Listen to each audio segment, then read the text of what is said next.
Sziasztok! Ismét eltelt 2 hét, és mi újra itt vagyunk a Kultúrrecept legújabb enni vagy nem enni epizódjával. A beszélgetéseink elérhetőek a Papagénon, a felvételeket pedig továbbra is a 4K Média stúdióban rögzítjük. Ezt a műsort azért szeretem csinálni, mert alkalomról alkalomra olyan vendégeket hívhatok meg, akik igazán érdekelnek. Akikkel öröm beszélgetni, nem kell megjátszanom az érdeklődésemet, mert az tényleg valódi. Ez a mostani alkalomra meg aztán halmozottan igaz, ugyanis Koltai Róbert lesz az, akit kérdezhetek. Koltai Róbert Jászai Mari díjas színművész, rendező, érdemes művész, a Halhatatlanok Társulatának örökös tagja, Budapesten született 1943. december 16-án, így nem nehéz kiszámolni, hogy nem is olyan rég ünnepelte kerekjubileumát. Ezúton is boldog születésnapot kívánok Köszönöm neki. Szép. Jó egészséget és hosszú életet. Gyermekkora egy részét az akkori Sztálin városban, ma Dunaújvárosban töltötte. 1968-ban végzett a Budapesti Színház és Filmművészeti Főiskolán. Pályáját 1968-ban a Kaposvári Csiki Gergely Színházban kezdte, ahol kisebb-nagyobb megszakításokkal 1993-ig játszott. Rövidebb ideig tagja volt a Pécsi Nemzeti Színháznak, valamint a Nemzeti Színháznak. 93 után a Veszprémi Petőfi Színház vendégművésze lett, majd szabadúszóként folytatta pályáját. Volt művészeti vezetője a József Attila Színháznak, filmszerepei és rendezései pedig egy ország számára tették ismertté, hiszen olyan nagy sikerű művek kötődnek a nevéhez, mint például az Indul a Bakterház, a Legényanya, a Sose halunk meg, a Hippolit, a Csocsó vagy Éjjel május elseje, de a személyes kedvencem a Szamba is. A sort még természetesen nagyon sokáig folytathatnánk, de a hosszú életrajzi adatok felsorolása helyett inkább már is megragadnám az alkalmat, és meghívnám egy virtuális ebédre Koltai Róbertet az Enni vagy nem ennibe. Nagyon vártuk, és nagyon örülünk, hogy itt van. Szia, Robi! Szia, én is nagyon örülök a meghívásnak. Tudod-e azt, hogy mekkora hatásod volt az én generációmra? Hát ez csak jól esik hallani, de magam is kíváncsi lennék, hogy a te generációd részéről te ezt hogy látod, hogy ennek mi volt esetleg az oka?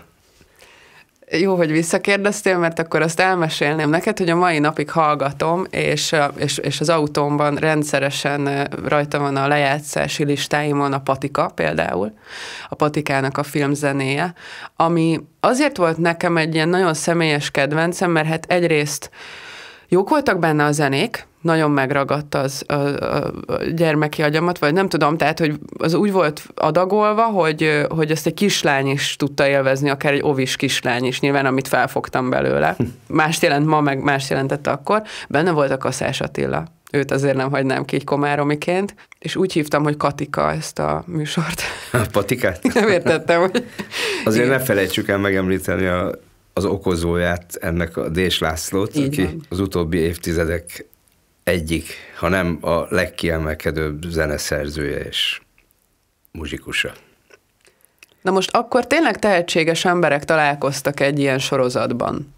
És szerintem ez nagyon fontos, hogy abban az időszakban, emlékeim szerint azért tudott ránk hatni, azért volt ilyen erős impulzus, mert olyan emberek vettek részt akár egy sorozat létrehozásában is, mint az említett Dés László, aki zeneszerzőként, de mint Koltai Róbert, vagy mint Kaszás Attila is, akik színészek voltak a javából. Egy csöppet vissza kell mennem, mert tulajdonképpen az egész Patika sorozat a Sose halunk megnek volt köszönhető, ami az első ilyen filmes próbálkozásom volt, hogy történetet elmesélni filmen, és hát ott is Dés László volt az alappartnerem, aki a zenéjével fölemelte a filmet olyan magaslatokba, hogy amikor tanácstalanok voltunk, akkor bizonyos Dés számok jöttek.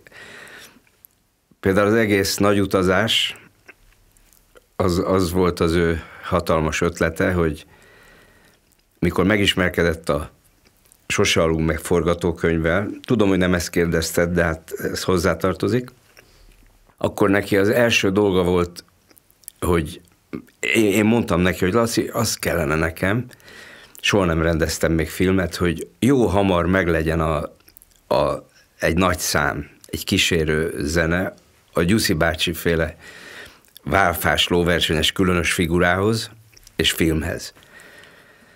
És akkor ő gondolkodott egy ideje, és a zsenialitására jellemző, mármint a Désnek, hogy tudta, hogy neki volt egy olyan száma, ilyen bossa nova-szerű száma, a Víg Színházba ment egy darab, ami elég hamar lekerült műsorról.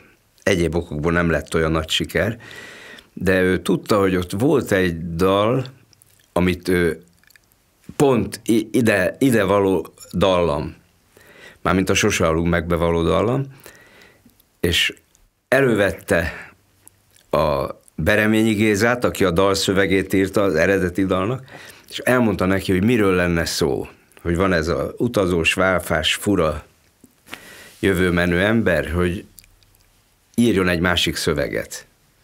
És a Brazília című számból, amit Eszenyi Enikő énekelt, és hát nem lett belőle akkor sláger, a Brazília című slágernek a zenéjét használva a Bereményi megírta a Nagy utazást, a utóbbi, mondhatom, hogy 30 évnek a legnagyobb slágerét, mert ezt különösen azért nem szerénytelenség mondanom, mert ez nem én voltam benne, ami a Sose aludunk meget végképp fölemelte és helyre tette. Presser Gábor hangján vált híressé egyébként. Igen, az se volt egyszerű dolog, mert legelőször női hangra gondolt a Laci, a Dés, és csodálatosan énekelte föl Malek Andrea. Igen, de végül éreztük, hogy ez egy férfi történet, és akkor felhívta Laci a Pressert, és ő elvállalta, és csodát tett vele. Amikor megtörténik veled egy ilyen korszak, időszak, akkor tudatában vagy annak, hogy történik? Tehát tudod azt, hogy most ez nagyon jó? Miután életemben nem rendeztem filmet, darabot akkor már jó párat rendeztem. Tehát nem lehetett semmilyen biztos tudásom vagy reményem, hogy fogok elsőre. És akkor bementünk, Simó Sándor producer, csodálatos rendező is volt, producer, és egy 1,5 oldalas szinopszist letettünk eléje. És ő megpiszkálta az orrát, hogy valami azt súgja, vagy az a szimata van, hogy ebből lehet siker, de azt kéri, hogy ne csak rendezzem a saját történetünket, amit végül Nógrádi Gáborral hoztunk fedél alá, mármint készre, forgatókönyvileg, hogy ne csak rendezzem, hanem én játsszam a Gyuszi bácsit, a nagybátyámat. És nekem meg a nagybátyámról, ha már ott voltunk, volt elképzelésem. Ha már ott voltunk a film közelében, ő egy rettenetes, népszerű ember volt, tehát mindenütt imádták, ahol válfaárus, kereskedő, és mindenütt imádták, kivéve a család. Nálunk, amikor már csöngettek, a mamám már tudta, hogy a Gyuszi bácsi jön pénzt tarhálni. Mert mindig elvesztett minden pénzt, és kölcsönökből élt meg. Az állandóan apukámnak kellett, aki sokkal kisebb anyagiakkal és 3 gyerekkel rendelkezett, apukámnak kellett őt néha megmenteni különböző helyzetekben. De volt valaki más is a fejedben? Tehát volt olyan verzió, hogy nem te leszel? Mondom, én értem csak, hogy ki volt az akkor, vagy szabad erről kérdezni? Persze, nekem olyan típusú, mint a Bújtor, vagy a Gassman, tehát ilyen, mert a nagybátyám volt a család legmagasabb embere.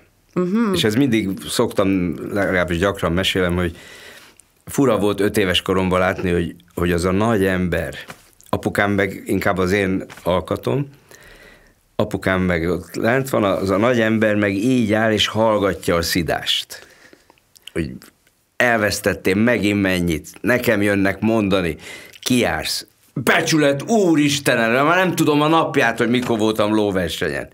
Így, ez nekem gyerekként is mindig a Gyuszi bácsit sajnáltam, mert ugye a lóverseny az én fejembe akkor úgy nézett ki, akkor nem tudtam, hogy pénzt vesztenek, aki fölteszi a pénztárnál a pénzét. Én azt gondoltam, hogy a Gyuszi bácsi szegény nem elég, hogy ül a lovon, és mindig veszít, még meg is szídják apukámék. Szóval ez nekem egy fájdalom volt mindig, és hát egy különös szimpátia. Aztán nem tudtam, hogy később én is érintve leszek valamennyire a játékszenvedélyben, amiből most már olyan 10 éve szerencsésen kikecmeregtem.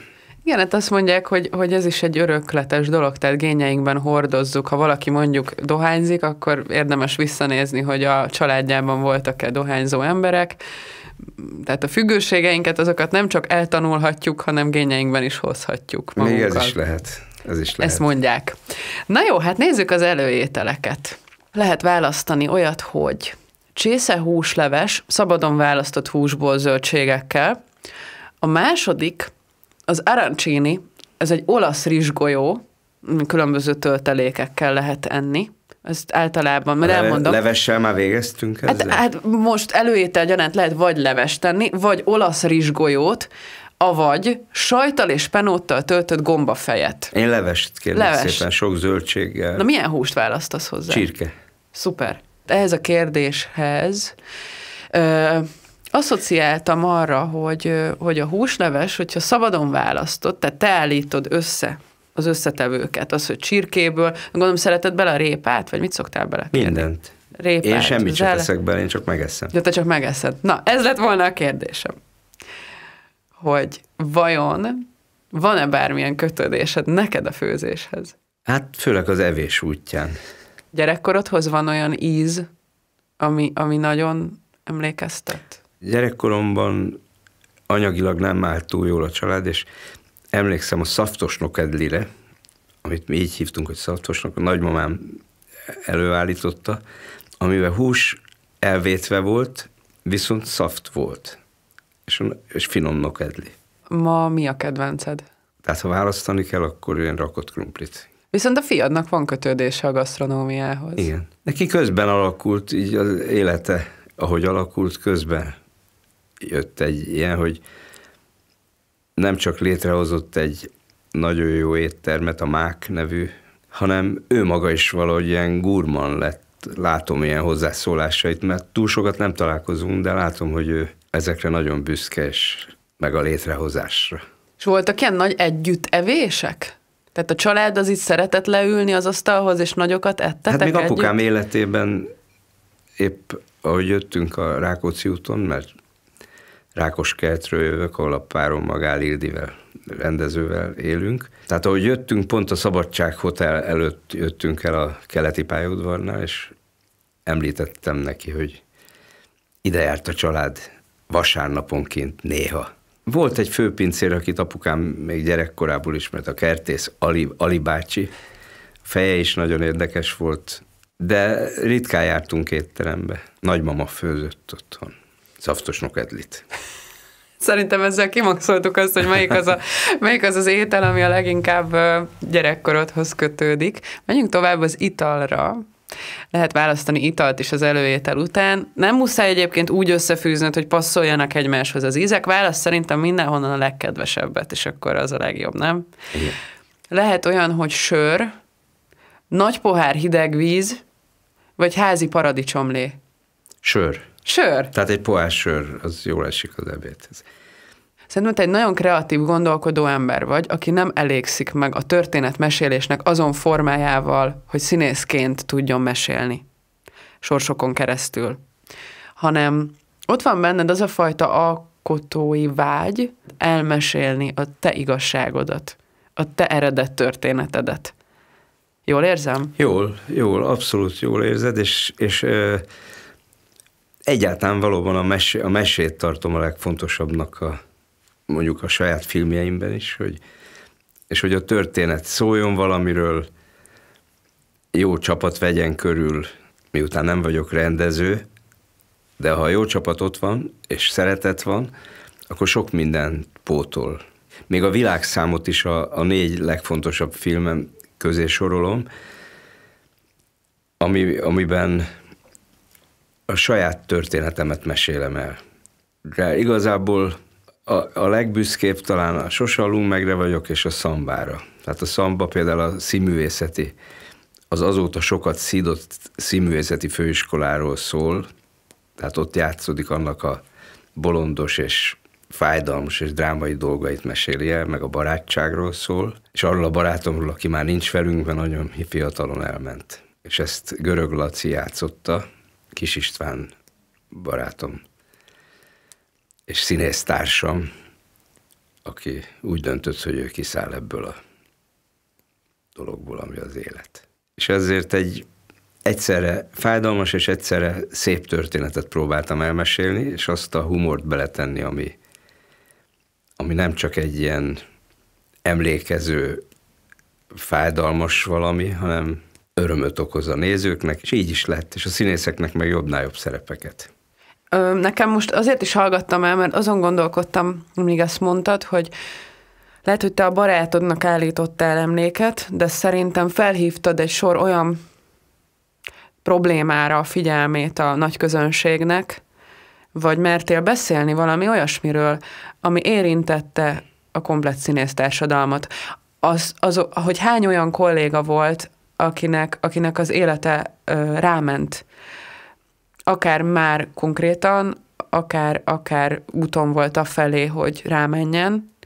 Éreztél-e bármi nemű változást ennek következtében, vagy volt-e olyan visszajelzés, amikor valaki mondjuk ennek köszönhetően végig gondolta?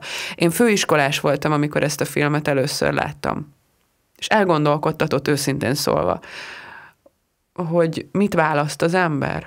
Hát én megpróbáltam ennek a derűs oldalát is mutatni, és hát olyan társaim voltak már a Sose halunk megben is, akik egy szóból megértették, hogy merre felé megy a dolog, és nem győzködni kellett őket, hanem esetleg velük repülni, és hozzásegíteni őket ahhoz, hogy a szerepeikben repüljenek. És ezért ez a 4 filmem a legfontosabb, és nem az a filmem, ami mind a mai napig a legnézettebb film. A Hippolit? Nem, az nem az én filmem. Abba mint társforgatókönyvíró voltam meg főszereplő, de nem, a Miniszter félrelép. Az a legnézettebb? Magasan. Az majdnem 800 000 mozinézőt tud, de azért azt tegyük hozzá, hogy a Sose halunk meg idejében még nem volt pláza mozi. Tehát a kis mozikba játszották sokszor. Tehát az a 270 000 néző, ami a Sose halunk meget megnézte, az itt a mostani viszonyok között, hogy pláza mindenütt, milliós nézőszám lett volna már akkor is. De még így is ezt tartja közel 800 000 nézővel a mozi nézési rekordot. Milyen érzés ez?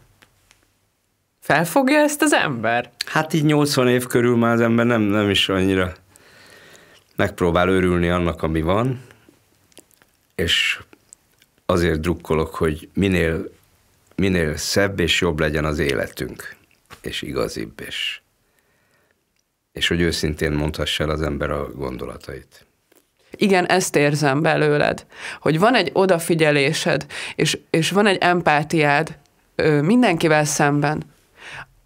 A fiatal kollégától elkezdve a műszaki dolgozókon, és az öltöztetőkön, és mindenkin keresztül. És azt gondolom, hogy nem teszel különbséget ember és ember között, és ha csapatról van szó, akkor te ezt valóban úgy látod, és úgy érzékeled, hogy az egy nagy egész. És azt hiszem, hogy ez az, ami téged meghatároz. Ezért utalsz minden egyes válaszodban egy picit vissza arra, hogy a kollégák, és nem egyfajta személyes sikerként könyveled el. Ez egy érdekes tulajdonság. Vagy apukámról szoktam ilyenkor mesélni, akinek ez volt a szakmája, sportvezető volt, és hogy a csapatot mindig a csapat. Tehát ebben nőttem föl. Ez volt a gyerekkor, meg a keresztapám volt a Vasasnak az edzője, akiről a stadiont elnevezték, az Ilovszki stadiont. Az egy külön nagy film lenne a apukám meg a Ilovszki Rudinak, hogy a legnagyobb barátságból, mikor egymás életét is veszélyeztették csak a háborúban, a bátorságukkal, meg a vagányságukkal, hogy ők hogy tudtak idős korukba, azt mondom, hogy bizonyos teljesen vacak dolog miatt örökre összeveszni. Tehát ez külön egy film lenne. Én meg ezt szerettem volna kérdezni, hogy adódik a kérdés, hány történet maradt odabent vajon? Hát így, ahogy beszélünk, és amíg sokáig beszélünk, akkor lehet, hogy jönne elő. De még lenne történet, és próbálkozom még. Úgy látod, hogy van erre esély? Akár Gál Ildikóval együttműködve is? Hát vele nagyon jókat csináltunk, és csinálunk most is.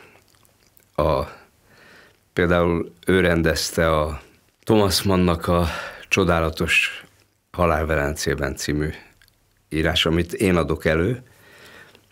Még azt bevallom magamról, hogy nem vagyok egy szövegtanuló csoda, de van olyan műfaj, amihez nem is kell. Mert már nem először van nagyon komoly siker azzal, hogy úgy olvasok fel valamit, hogy még jobb, mint hogyha egy előadás lenne. Például ezt mondom a Halál Velencében, amit egyszer játszottunk itt a Kuglerban, egyszer ment a Óbudai Társaskörbe, és azt hiszem most folyamatosan menni fog, mert olyan siker volt. Megszületik valami. Ott van előttem tehát nem játsszuk el, hogy bemagoltam ezt a Halál Velencébe kis regényt, vagy regényt, hanem ott van előttem az anyag, és hogyha minden rendben van, és megérzem a közönségnek a ilyenfajta figyelését, ahogy most kicsit kinyitott szájjal néztél, egyszer csak kapok egy olyan pluszt, amitől ez boldogság. Tehát csinálni. És hát ezt a próbát, ebből nem is kellett sok próba. Jöjjön a főétel. Fűszeres vajonsült pisztráng új burgonyával. Marha hátszín, barna öntettel és knédlivel. Vagy rakott krumpli kovászos uborkával. Hát így könnyű, hogy már megmondtam neked. Ezt most nem rögtönözted, hanem nem, ide van írva. Látod, érezted, hogy megérezted rajtam a rakott krumplit. Abszolút. Akkor azt választott, feltételezem. Nem lehet más. Na jó, hát ez egy olyan étel, főételek közül, aminek tényleg akkor jó, ha minden tökéletes állagú. Tényleg. Hát ez mindenre vonatkozik. Hát mindenre vonatkozik, na de itt aztán tényleg nem mindegy, hogy milyen krumpliból veszel-e hozzá. Mondjuk te például kolbászosan szereted? Nem annyira. Nem annyira. Legyen benne, úgy itt-ott legyen elszórva. De finom kolbász, tehát hogy azért nem mindegy, hogy... Tehát itt sok összetevőn múlik, azt gondolom, hogy a tojás, a tejföl... Minden fontos. Minden fontos. És nincs az egyik a másik nélkül, én azt gondolom. Tehát ez tényleg egy olyan étel, aminek úgy össze kell sülni, ez egy igazi egytálétel. És ez úgy kötődik a kérdésemhez, hogy tulajdonképpen neked van egy remek társad, akit már itt többször megemlítettünk a beszélgetés során, és nekem azért tetszik a ti párosotok, mert remekül, mint ahogy a rakott krumpliban is, ha jól készítjük el az ételt, akkor remekül kiegészítik egymást az ízek. Ti remekül kiegészítitek egymást. Létrejöttek könyvek. Most akkor sorolom: filmes könyv, Sose halok, meg az első 75, Végszót adok-veszek, nagyon talányos, és az én kabarém. És ezek mind a te történeteidet mesélik el, vagy dolgozzák fel, és ebben én úgy gondolom, hogy hatalmas segítség az Ildikó. És ha ő nincs benne ebben az egész történetben, akkor egy picit azt gondolom, hogy de lehet, hogy tévedek, akkor nem biztos, hogy ilyen ütemben tudnak megjelenni ezek a történetek, ezek a könyvek veled. Hát ebben ő rendkívül nagy munkát végzett és végez, és hozzáteszem, hogy az első 3 könyvben ott is nagyon nagy munkát végzett, de abban én is benne voltam. Tehát a történeteket meséltem. De a 4. könyvet, tehát a filmes könyvet, a Koltai 80 címmel, ami most jött ki nemrég, azt minden egyes sora, minden egyes interjúja, tehát az személyes, akármikor a Déssel beszélget, és az életem legfontosabb szereplőivel beszélget, és utána megírja. És ez nagyon-nagyon erős és szépen sikerült, és arra vagyok a legbüszkébb, hogy az életem egyik legszigorúbb embere, Kern András, akivel évtizedeket játszottunk együtt színpadon, a Miniszterfélrelépben, aztán filmet is csináltunk, aztán a Balfácánt vacsorára József Attilába. Tehát egy beszélgetés végén ő ritkán dicsér valamit. Nagyon szigorú. És egy hosszú telefonbeszélgetés végén egyszer csak azt mondta, ja, és mondd meg az Ildinek, hogy csodálatos, nagyon jó a könyv. Ennél nagyobb dicséret nem lehet. De mindenki elégedetten állt fel az asztaltól a beszélgetés végén. Amúgy meg azt se kell képzelni, hogy mi egy ilyen mintapár vagyunk, azért tudunk, főleg ő sokkal indulatosabb, sokkal energikusabb így a napi életben, és néha engem meg kell fegyelmezni, és ő ezt keményen megteszi. Hogy teszi? Hogy néz ki ez? Meséld el, kíváncsi vagyok. Hát, hogy nem fogja vissza a hangerejét, amikor valami baj van velem éppen. De például milyen baj van? Például, hogy ide érjünk 11-re. Tehát én sajnos nagyon csúnya tulajdonság, hogy én részben olyan elkésős vagyok. Nem érzem az idő múlását, csak amikor már indulni kéne, akkor még a fürdőszoba ajtóba gondolkodom, hogy hajat is mossak-e, vagy úgyhogy bocs, hogy nem mostam hajat, de ide kellett érni, és kemény szavakat kaptam. Közben. Nem látszik szerencsére. Értem, tehát, hogy kemény szavakat kaptál, hogy na, induljunk. Hát az most nem idézném az egészet. Értem. Szóval, de akkor csak a napi rutin. Hát igen. De hát a napi rutinból áll a napunk. Hát igen, de közben meg van egy olyan intellektuális... Nagyon hajlamos vagyok, hogy eltoljam az időt. Meg még a macskával foglalkozom, a kutyával. Nagyon, nagyon szeretem az állatait, mert tulajdonképpen az ő állatai voltak. 7 éve élünk együtt, de iszonyatosan megszerettem őket. Illetve az egyik van még egy régi kutya is, meg van egy új kutya, a Mucsi Kristófnak, a Ildi nagyfiának a kutyája. Az meg egy magyar agár. Tehát aki nagyon szeret pihenni. Állandóan pihen az ágyon. Veled. Meg ha azt 3 szobán keresztül, vagy előszobán keresztül megérzi, hogyha valaki kinyitja a jégszekrényt a konyhába. A zárt ajtókon keresztül. Már ott áll az ajtóba, és érdeklődve néz be. Meg van egy újabb világszám kilátásban, azt láttam a cica. A Liza, igen. Hát őt készítem a Párizsi olimpiára, mert most lehet, de még pingpongütőt nem kapott a kezébe. Hát ez egy következő fázis, gondolom. Szokott. Szeretik nagyon. Hát én azt gondolom, hogy megyünk tovább a desszertre. Van olyan, hogy francia krémes. Igen. Van olyan, hogy puncsos sütemény. Vagy dobostorta. Mindenképp az elsőt akkor. Jaj, de örülök, hogy ezt választottad. A francia krémest, igen. Na, ez sokféle állag találkozása. Meg legyen benne hab. Van, és pontosan ezt gondoltam, hogy sokféleség. Tehát van benne igen. hab, van benne tészta, van benne porcukor, tehát különböző állagú, külön-külön is nagyon finom. Cukor minél kevesebb legyen, de a hab az legyen olyan kellemes, de ne túl édes. Jöjjön az a rész, amikor azt szeretném megkérdezni, hogy túl a filmezésen és a színházon ott van még 2 olyan dolog szerintem, ami a koltai robiságot leginkább jellemzi.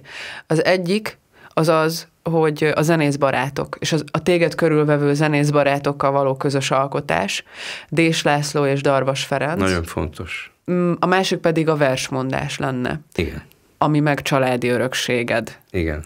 És tudom azt, hogy vannak nálatok találkozók.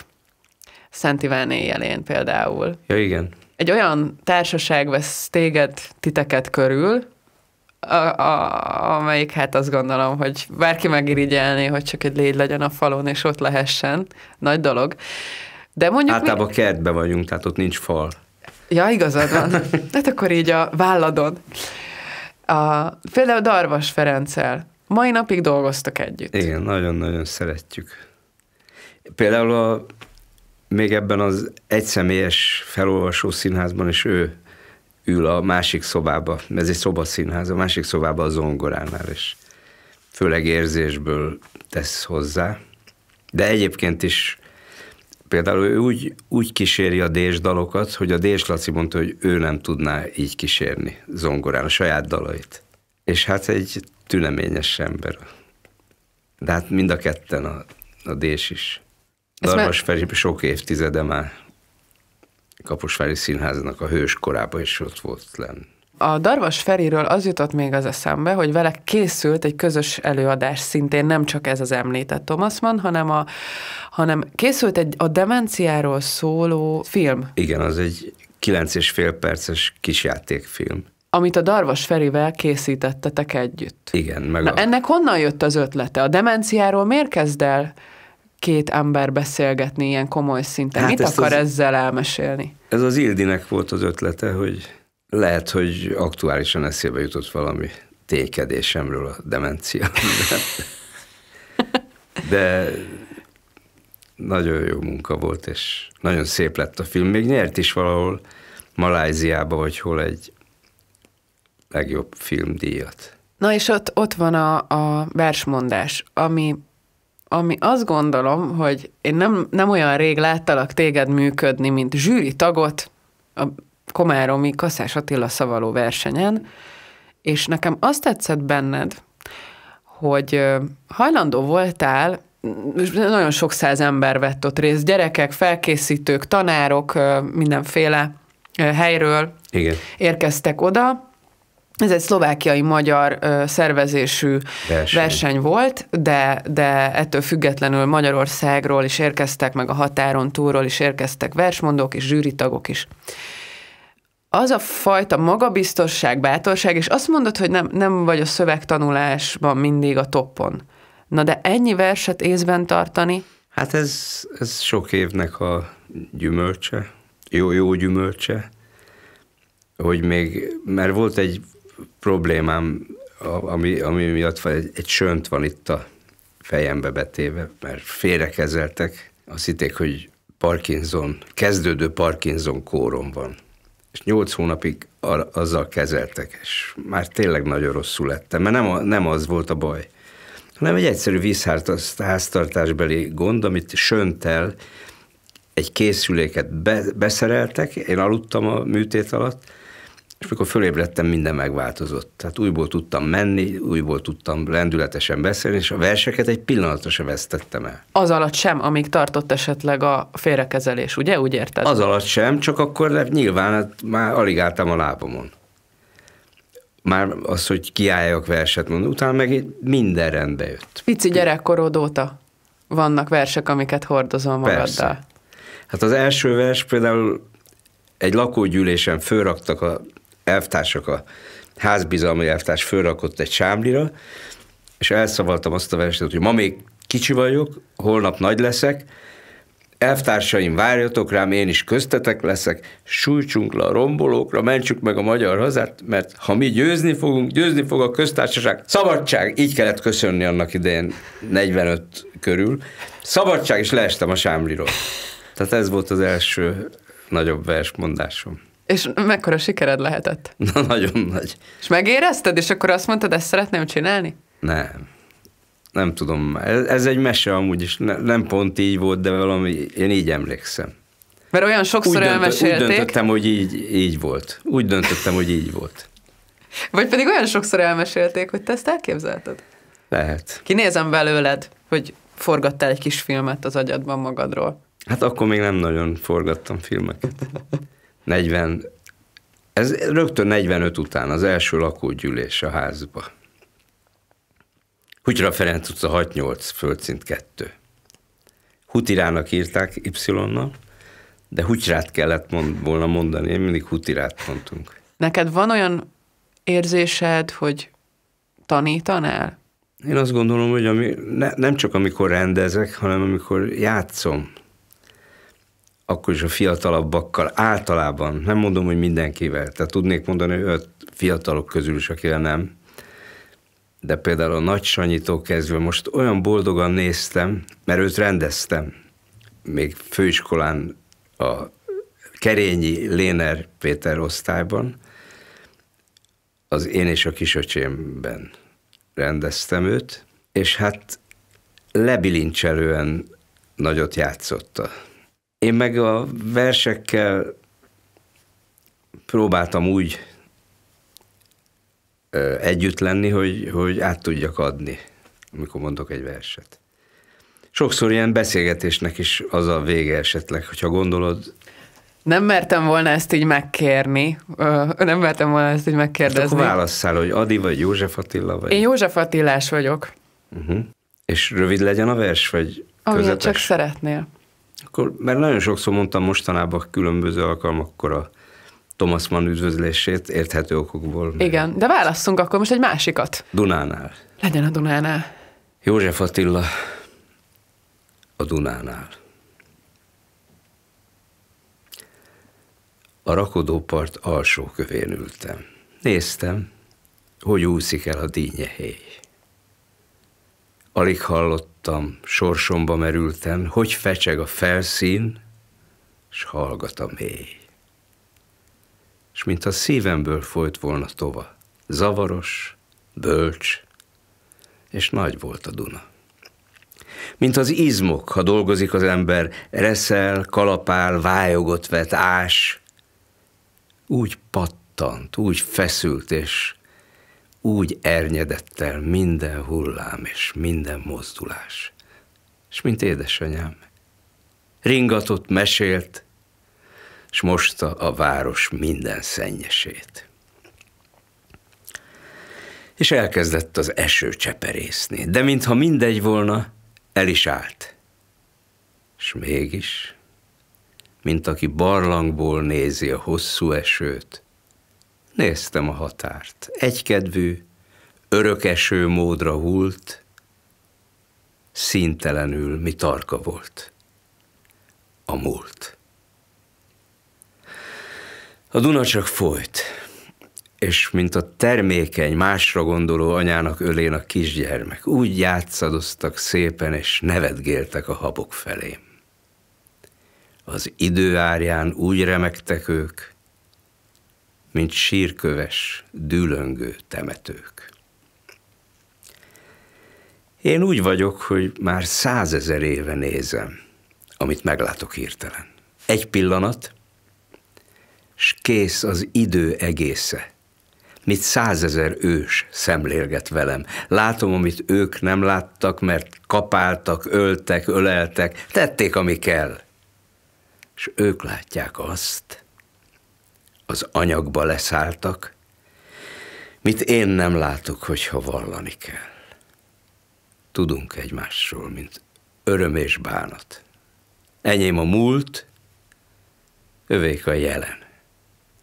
Verset írunk, ők fogják ceruzámat, s én érzem őket, és emlékezem. Anyám kún volt, az apám félig székely, félig román, vagy tán egészen az. Anyám szájából édes volt az étel, apám szájából szép volt az igaz. Mikor mozdulok, ők ölelik egymást. Elszomorodom néha emiatt, ez az elmúlás. Ebből vagyok. Meglást, ha majd nem leszünk, megszólítanak. Megszólítanak, mert ők, én vagyok már. Gyenge létemre így vagyok erős, ki emlékszem, hogy több vagyok a soknál, mert az ős sejtig vagyok minden ős. Az ős vagyok, mely sokasodni foszlik, apám s anyámmá válok boldogon, s apám anyám maga is ketté oszlik, s én lelkes egyé így szaporodom. A világ vagyok, minden, ami volt, van. A sok nemzetség, mely egymásra tör. A honfoglalók győznek velem holtan, s a meghódoltak kínja meggyötör. Árpád és Zalán, Verbőci és Dózsa, török, tatár, tót, román kavarog-e szívben, mely e múltnak már adósa, szelíd jövővel. Mai magyarok. Én dolgozni akarok. Elegendő harc, hogy a múltat be kell vallani. A Dunának, mely múlt, jelen, s jövendő, egymást ölelik lágy hullámai. A harcot, amelyet őseink vívtak, békévé oldja az emlékezés. S rendezni végre közös dolgainkat.